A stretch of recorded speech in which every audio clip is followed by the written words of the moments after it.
I'm back, YouTube. Today I will be unboxing the Nike Air Skylon 2 Black and Sail, the Fear of God collab. So let's get straight to it.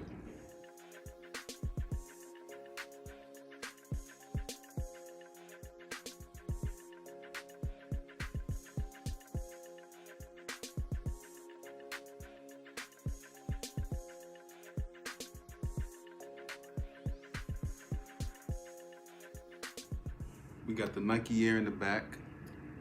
And then from the side view, we got the patent leather Nike sign, 3M material around the edge right here. Different lighting reflects off of it depending on which lighting you're in.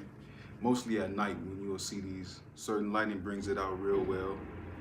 And then one of the features that I like is more leather around the tip, so it's just nice and neat. What I like about this is the lace lock is cream, so it kind of just takes away from the black, different, it gives it a different look right here though.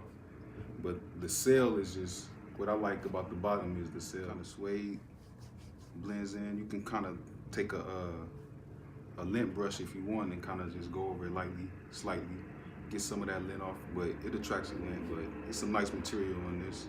You see it more on the darker, on the black and sail than you do on the white kind of. Out in public and whatnot, you be cautious of it. When you do the sail, it kind of blends. The original Skylon, you get a lot of questions about, them being particularly $100. So some people might want to ask, well, what makes the Fear of God any more special than those? Which I would add, in my opinion, I think the designer brand brings this out and you get the extra details than what you would normally get on a regular Skylon. Some of the leather tongues and all of that, just some of the details with the 3M, the branding of Fear of God. I think it's worth that extra $50 particular. I think adding the Fear of God label on there makes the shoe timeless because of the integrity of both brands, Nike and Fear of God. I think they do a great job of being able to protect the integrity of what they stand for as far as putting something out. And just having a designer with a big brand like Nike's, and the shoe is more of it's still an athletic shoe obviously, but it's more of a lifestyle shoe too. You can wear it in so many ways. You can wear it sporty, you can wear it, in the streets, so to speak. You can wear it in kind of a business sense if you wanted to kind of dress it up, if you knew how to bring it out. Just depends on the type of fashion person you are, the style you have. Like I said, it's worth that extra $50. These retail at $150, but you can also get them under market value too, depending on how you shop and where you look for them. This is a shoe that you can keep in your collection for years to come. The next shoe that I'm unboxing is the Jordan 6, the infrared retro 2019. These right here, these is cold. I think what Nike has done with this one, particular retro, might be the best one of all because of the diligence that they put into it. I feel like the leather, some of the suede and all of that they put in the old ones kind of wore out. But this one right here, I feel like they really got it together. They had a couple releases the past few years if you've been up on them, but this one might be the best out of them all just because of the diligence that they took into making this. Some of the details kind of just fit what's going on in 2019, as well as bring back a retro look.